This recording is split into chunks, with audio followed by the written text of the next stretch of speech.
here with Grugq. G'day, Grugq, how are you? G'day, Tom. Fine, and yourself?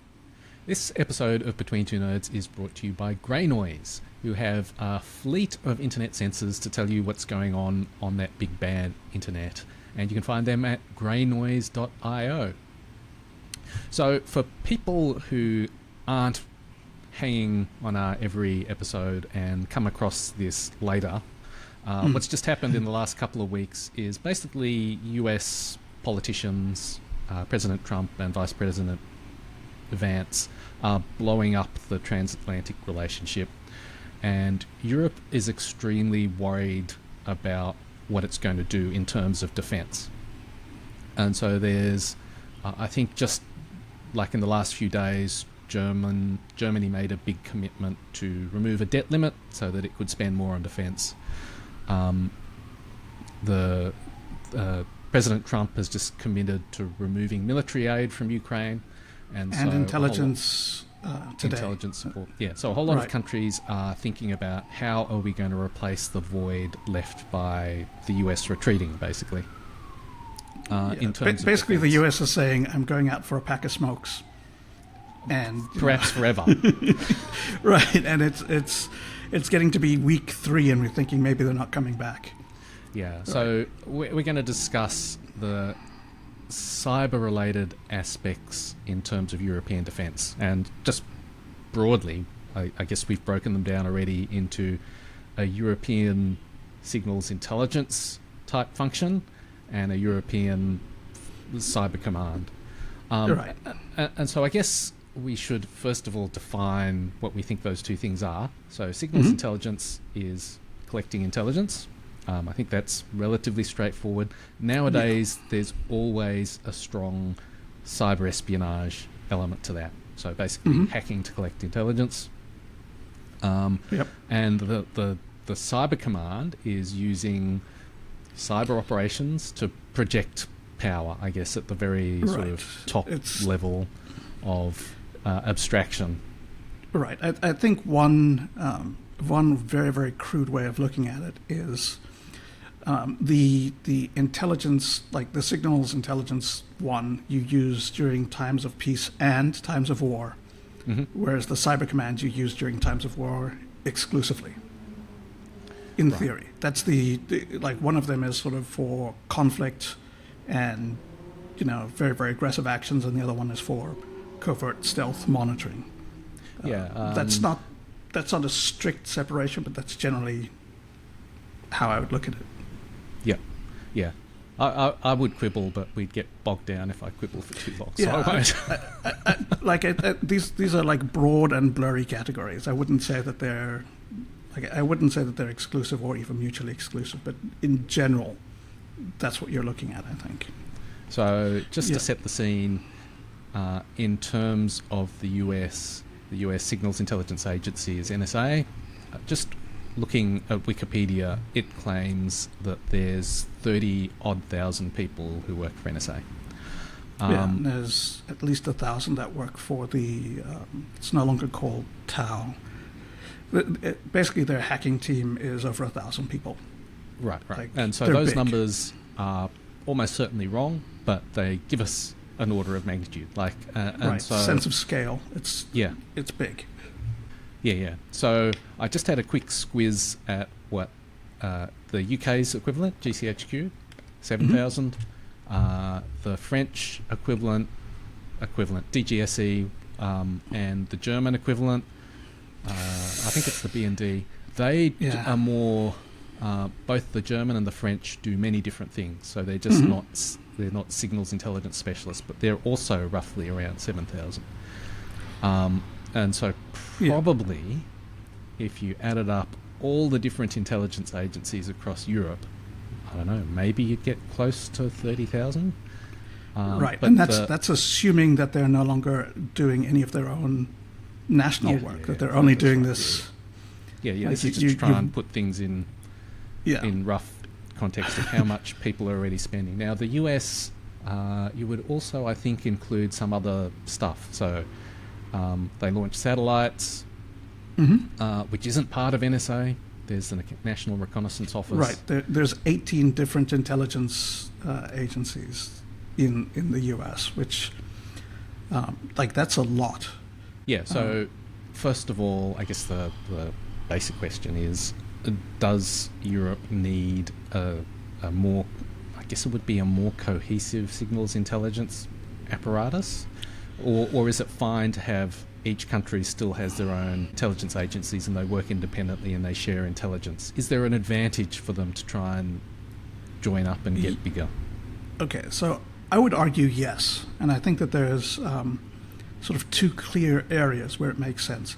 First of all is information sharing between agencies is always delicate. And it's always sort of partial and stuff like that. So you're going to have, if you have to have liaison where the French find something and they share it with the Germans, but it's with a caveat that Hungary can't get access to it, then the Germans need to share it with Italy because Italy needs to do whatever. And they need to share it with Switzerland, and on and on. But, it becomes quite difficult to share intelligence in a useful manner in a speedy way. It's possible to solve, but it's not going to be quick. So I think if you've got sort of one central agency that processes it, you've got one set of regulations, one set of laws. The people have been vetted just to be there, et cetera, et cetera. And so you can have very rapid information sharing inside that agency. It's going to be a lot faster.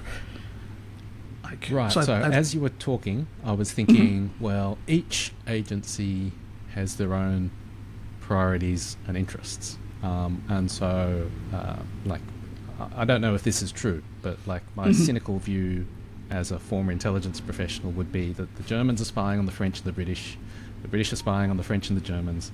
That may or may not be true, but it's not true. But the point still stands. They've got separate interests that only they would necessarily be interested in. And so I guess maybe a more realistic example might be the French would be interested in what's happening in former colonies, for example, in different parts of the world that the Germans would have no interest in. And so...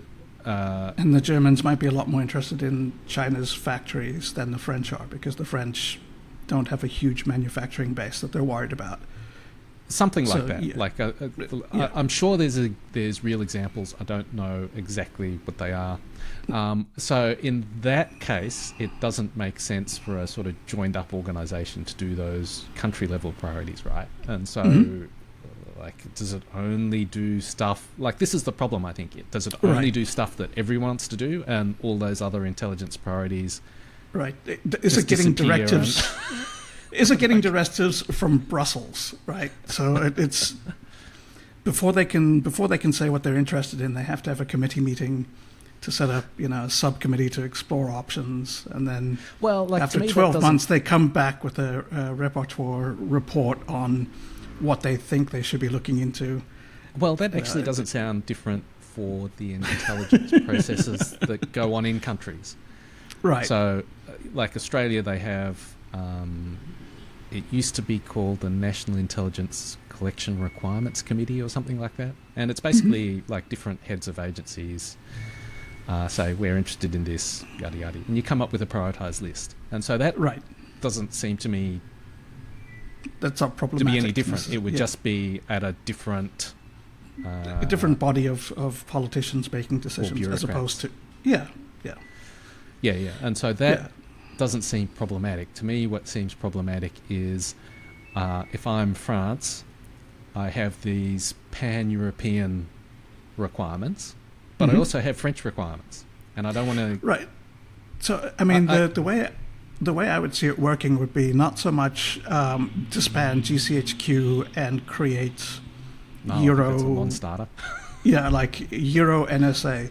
It would probably be more along the lines of sort of the way that Cybercom works, where you have Cybercom as the command, but you'll have Air Force and Navy and Army and Marines each contribute personnel, right? So you'd have your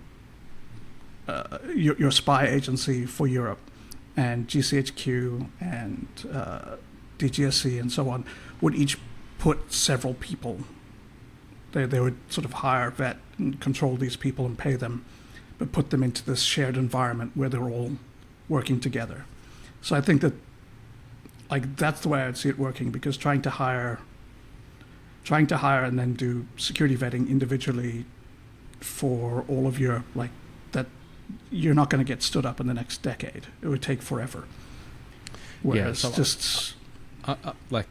as we're going, I'm kind of thinking more of a European eyes relationship, where there's I guess in a European context there would be several different centres of gravity, GCHQ, DGSE, right, etc., and they would sort of be the hubs, and then that would, like, to me, that might work. And I guess what would drive things, I think, is uniting against a common enemy. And so... Yeah, but where would you find one of those?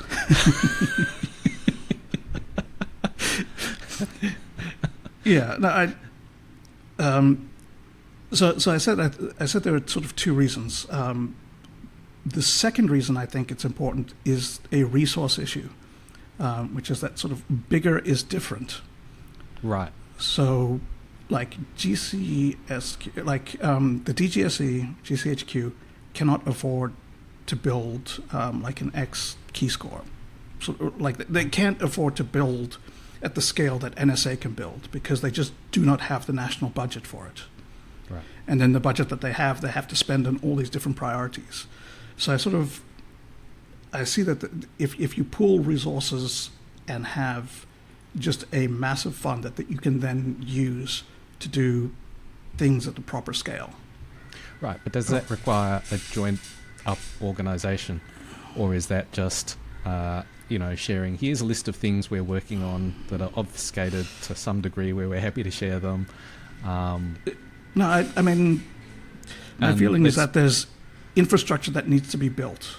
Right? Like, if you want to do the X key score thing, like, you need to put servers in a whole bunch of places, collect all the data somewhere, and then process it somewhere. And that's not a thing that you could do at the national level unless you're huge. Right? Like, I don't think that, like, DGSE could afford to put servers across the entire world, collect all the data, do things like, pay so that there's least cost routing to force routes to go through things that you collect, right? Where you're basically subsidizing part of the internet just so that you can get their traffic.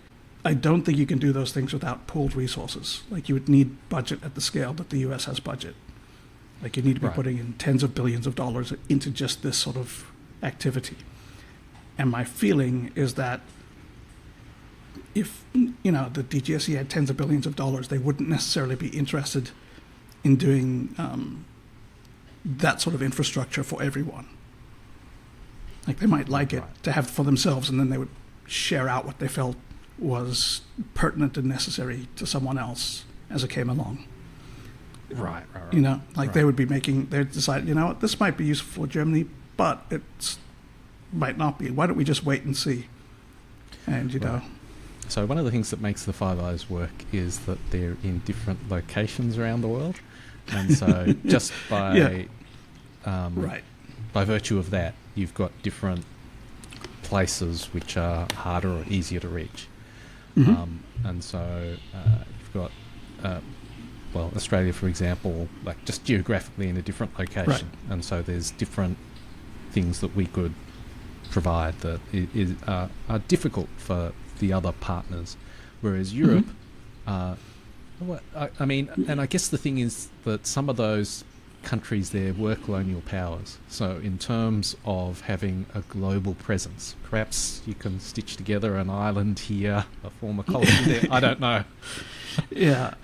But, I mean, my feeling is that, like, Euro eyes, if that's, like, if the Euro eyes group asked Canada, Australia, and New Zealand if they wanted to join, I suspect the answer would be yes. I think that you'd be able to integrate that at some level without a big problem. Like, I think you could do it, because, I mean, you could do it with Canada now for sure. The Canadians are angry. Like, that's... And my feeling is it's just a matter of time until that gets to everyone. Right. So I think that, to me, this, like, these organisations, and I guess we're speaking a bit about the Five Eyes, which is probably not where we want to keep talking about, but they've got a sort of organisational inertia and a long heritage, and so breaking that down will take a long time. I think if that did break down, I would agree that they would be looking for partners, and if they come across someone who seems more trustworthy than the current US, that would be, like, you'd have to think about it. You'd be a fool not to think about it. Right. But I think that will not come easily. It's not in the next 2 months. That's what you're saying. That's right. Yeah. And so no, I think that's reasonable. That said, if we're looking at a common enemy that's going to unite Europe, we're looking at someone in Europe and, maybe China. Yeah. So I don't think that I don't think the reach is as global. Like the DGSE focus on Africa for their former colonies. I don't think that steps on toes with what other people are interested in Europe. Right. They won't want to spend communal resources on it, but it's not going to be a conflict of interest where other people are looking at the same areas for their own national purposes. So I think that, I think that there's absolutely scope to have, this is the Russia and China monitoring agency. Yeah, but you feel there needs to be a kind of pan-European organisation that deals with the stuff that is of common interest to all the countries. Sort of, for shorthand, it would be sort of like the NATO level interest, right. only without the... But of course... Right, yeah. Right. But it's stuff that, like, the European security overall is something that they need to think about. But it breaks down badly because, for example, Poland is particularly worried, but they don't have the resources of all of Europe. And Spain is less worried because they're, geographically quite distant from Poland. I guess there's a sort of gradient. Yeah, there's a concern. You'd have to. Yeah, very much so, and so I think one of the reasons that having a pan-European thing would be useful would be that it would provide a way of taxing these people who are less willing to pay voluntarily. Right, you mean like the people who are further to the west and care less? Exactly. Right. I mean, that to me it sort of like equalizes this curve, right? But that to me is also the reason why it's difficult. Why it wouldn't work. Yeah, you're speaking as a citizen of Europe, which you're not. Right. but sort of putting your European hat on. As a global citizen. Yeah. Looking at it from this broad point of view, this is what makes sense to me. Yeah, or your cyber hat, but right. Like, so I'm not convinced that you can't get by with just more cooperation and a kind of divvying up of those top level priorities with an increased investment in those national organisations, like in beginning the intelligence organisations and having some process to say, look, here are the European, pan-European intelligence requirements. Who's gonna meet them? What are we gonna do? So I think maybe like the happy medium that's achievable would be to have an agency that's responsible for managing group priorities and divvying them up, and then pooling the intelligence for sharing, just to speed up that whole process so that it can operate at a reasonable speed and with minimal friction. Maybe if they don't actually have an operational arm, but they're sort of just a management and clearinghouse. Now, the other problem that occurs to me is that like just Man, looking it's at, not say- fun talking to you. You're really good at picking holes at things. Well, the other thing that was occurring to me is that these organisations run on trust, right? Mhm. And in the Five Eyes situation, what has happened is that NSA has a huge security leak, and then they push out very much stricter security vetting requirements to everyone, and it's part of the deal. Like, so Yeah. we're the biggest. We can set the standards. We've had us grew up, so you're all going to have higher standards. Right. And now, to be fair, every partner has had There's spies been or issues. leakers at times over 30, 40, 50 years, whatever. So no one's immune. Yeah. Well, but I would say, for example, it would be very hard to have an international or sort of this federal or European-wide spy agency without including the Germans. But the Germans' counterintelligence seems to be newspaper reporters who who uncover KGB spies inside the various things. So I would feel very uncomfortable incorporating the German spy agencies without some better vetting, because I don't feel that they're doing a good job. So I guess you've proposed, for lack of a better word, a cyber clearinghouse, prioritization and clearinghouse, and I think that there's many problems with all solutions, and I guess it comes down to how much they fear Russia and America's unreliability, and how much those are drivers. And there's a model somewhere that if the demand or the need is high enough, people will find one that they can live with, even if it's not the best. And my short-term thinking is that you would go, we like having our own intelligence agencies, and we're just going to embiggen them and add something on top. So I think that might be the practical short-term solution, Right. even if it's not a long-term best solution. Yeah, Or even a there good might be this solution. whole thing of like, do we really need to stand up an entire new agency with all of this stuff when in 4 years this is going to be over and we'll go back to how things used to be? Like we just need to weather the storm for now until then, and we can, Oh yeah, I think because there that's will going to be a lot of people who compelling think- argument. Yeah.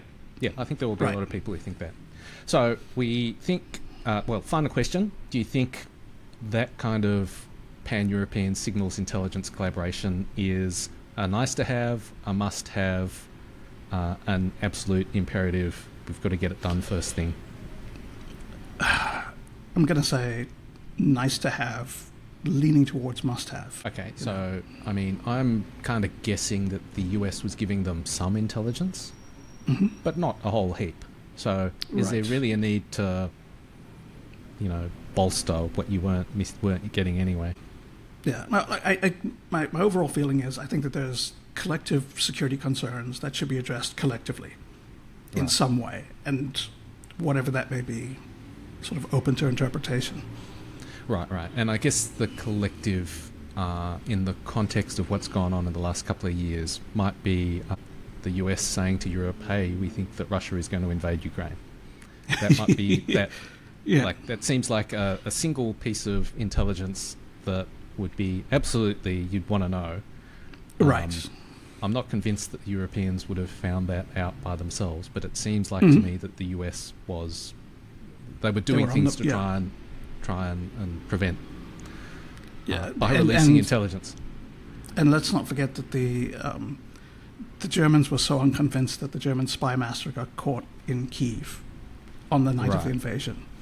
Right. Like he so didn't believe it that he was like, I'm going to go and visit them and prove that this isn't happening, and then had to get bundled out. Right. Yeah. So that seems Yeah. like a concrete example of something that they clearly didn't know, and Yeah. probably would want to replace that on the assumption that, I guess at this point they wouldn't be convinced that the US would ever tell them again. Right. Like maybe they would, maybe they wouldn't. Who knows? But that seems like a huge risk that you'd want to mitigate against. Okay, so let's put that one to bed for now. The secondary question, I guess, is we think that having a bigger cyber espionage capability or a joined up cyber espionage capability would be good. What about a European cyber command? So, just to be clear, what I'm thinking about is that that type of organisation has military objectives, and it has the scope to do things like the definition I use is like deny, degrade, destroy, disrupt. And so that can range from the very subtle type of disruption, which is locking someone out of account, making malware not work properly, to something very much more obvious, which the Russians have tried, which is like wipers, trying to disrupt electricity networks, etc. Does Europe need one of those, a European cyber command? I feel yes. Because you're a cyber person. Right, because they could figure out if they need tanks or not. There's plenty of time. That's not really pressing, But cyber, that's an existential problem. It should be their top priority. In fact, I know someone who could probably advise them if they are. My sense is that, for example, in Ukraine, they don't have a cyber command, but they have a large number of sort of, not necessarily competing, but certainly not cooperating cyber forces. And I think that's not been particularly effective. I think it's been okay, but it hasn't been great. Whereas if you look at Russia, they're a lot more centralized, hierarchical, and organized, and I think it's been more effective for them. Right. There's a lot of things that they've been able to do with their spy stuff that has been, it's provided a positive impact for their military. Right. And I think that sort of demonstrates that you're better off having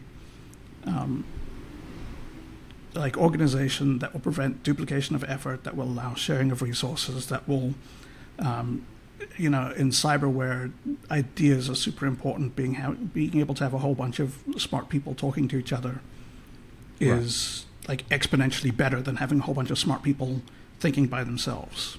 Right. Yep. Like it's going to be more productive. So I do think that there's like definite benefit to be had from a sort of collective defense or collective offense cyber. But I think there's a lot of problems that come up. So I guess the way I'd look at it is if Europe decides that they need a tank that's going to work for everyone, that's a sort of physical engineering, political, where's the factory going to be problem that can be solved. And then when it's done, everyone gets a tank and you're happy and your tank is useful for the next 20 years or whatever. But cyber isn't quite like that, right? So cyber equities have much shorter lifespans and their value in that short lifespan is quite high. So what happens when, you got the Dutch and the French and the Germans and the English and, everyone is working together and they build like an iOS remote capability that'll allow them to spy on iOS devices. And then you've got all of these national interests who also have a finger in the pie. And they're suddenly going to go like, this is great. I've got a whole bunch of journalists I've always been wanting to spy on. This is exactly what I need. How do you deal with those conflicting priorities?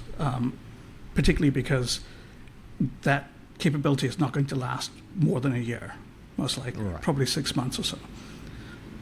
So if the Greeks, the Italians, the Spanish, if these guys don't get it to burn or to abuse it, then it's not going to get used. So, why invest all this money anyway? It's just a waste of time. I mean, isn't this also true for a sort of cyber espionage capability, though, in a sort of pan-European context? Sure, I think it's the same problem that comes up. Right. Like it's sort of a fundamental issue of sharing secrets, I think. Yep. Okay. So we're in a world where Europe seems like it's decided that it needs to spend a lot more on defence, and part of that is for military hardware. And so in the context of trying to catch up and fill the gaping hole left by the departure of the US, does it make sense to spend any time at all on a cyber command? Or are you like... Yes, just a few million with targeted investment in robust advice and maybe a small committee with a couple of $1 million to investigate, maybe based out of Thailand, for example. I actually do think that it like the resources you need to build more shells or tanks or planes or whatever are not the same resources you need to build a cyber command. So I think if they think they need it, they could walk and chew gum at the same time, to use an American expression. I don't know what the European equivalent is. Smoke cigars and eat smoke and chew onions. Yeah. So one of the things I think is worth thinking about is that you don't need to spend that much on a cyber command, right? The price of a cyber command is less than the price of a diesel submarine, and nations will buy several diesel submarines in a year. Yep. So if you've got a sort of collective pooled resource, if there was 1 billion euros, I think that would be enough to get something happening, and getting €1 billion from everyone collectively, that's pretty straightforward. Like you've so kindly offered to advise the EU on setting up a cyber command, what would you tell a European bureaucrat? What are they going to get out of a cyber command? Why is it worth investing in it? Yeah, so I think some of the things that we've seen is that cyber can compensate for missing capabilities in other areas. That you can use cyber capabilities to get intelligence in denied areas that you can't get otherwise. Or if you don't have spy satellites, you can use IP cameras. There's creative ways of using cyber to compensate for other capabilities that you lack. I think that there's also a lot that can be done with shaping the environment using cyber. Ukraine, I think, was a bad... it was not fertile ground for shaping the environment because it's had so many years of cyber attacks that they're sort of... They're used to it. They're acclimated. Yeah, they've become a hard target through experience. After 8 years of continuous attacks, one more attack is not a big deal. It's not great, but it lacks the psychological impact of those first ones. Right. So, I think that there's a lot that could be done in other places that wouldn't work in the war that's currently being fought. So to paraphrase, Ukraine's not a good example in terms of what the Russians achieved with offensive cyber. But mind you, I think that the Russians came very close to it actually being tremendously effective right at the beginning of the war. Absolutely. Yeah, we've spoken about this before, but they disrupted one satellite network, a military communications satellite network. They tried to disrupt a telco. And if those had both come off, I think that would have been quite a force multiplier. Now, Kim Zeta, so she has a Substack called 0 Day, and she wrote about recent news that Pete Hegseth had told Cyber Command to stand down, and so she actually got a former Deputy General Counsel at US Cyber Command to tell her why cyber operations were important. Kurt Sanger is his name. And so reading his response, cyber operations are effective because they can have a significant impact on a target without using force. The use of force against a target nation entitles the nation to use force in response. The ability to affect your adversary without using force is an enormously valuable strategic asset. So, in other words, the way I paraphrase that is we can muck around with their stuff, and they don't really have a significant recourse. But it's like there's two sides to that. One of them is because it's plausibly deniable. It's not necessarily. They can't necessarily drum up the support to retaliate. Like it's harder to do that. But the other side is it allows them an off ramp to save face. Right. They don't have to. They don't have to be the last person that got punched in the face before calling it quits. Yep. So Kim paraphrases what Sanger says. Cyber Command's operations at this level are a powerful military capability that can be effective in changing an adversary's military and political decision-making without inviting a violent response. And now she's quoting him again. To say that halting operations below the use of force doesn't put national security at risk or have a dramatic impact reflects a massive misunderstanding of a capability used against US adversaries and enemies every day. So then it goes on about the current halt. But like those couple of paragraphs actually seem like, yeah, I'd like to have that if I'm a... I want one. Yeah, exactly.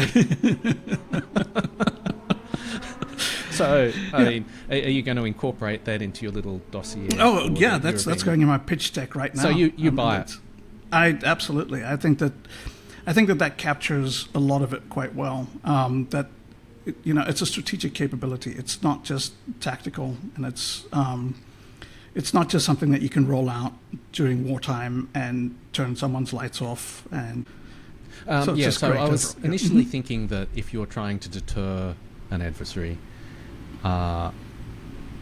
it's planes and tanks and shells are the thing that you want to be able to say that you've got a lot of. But this actually seems like a way to deter an enemy without a show of force. Like it's through... it's harder than soft power and softer than hard power, I think. Right, yeah. Right. So it's not just, hey, we've got blue jeans and Coca-Cola, be nice to us, or we've got tanks and we can blow you up. It's sort of in between. It's, we can reach out and touch you, but we don't need to. Well, I mean, I don't think it's the threat of that though. It's the actual practice of doing it, and shaping their thinking. It's mind control powers. Yeah, and that's why you should be able to smoke and chew onions at the same time. Thanks a lot, Doug. Thanks a lot, Tom.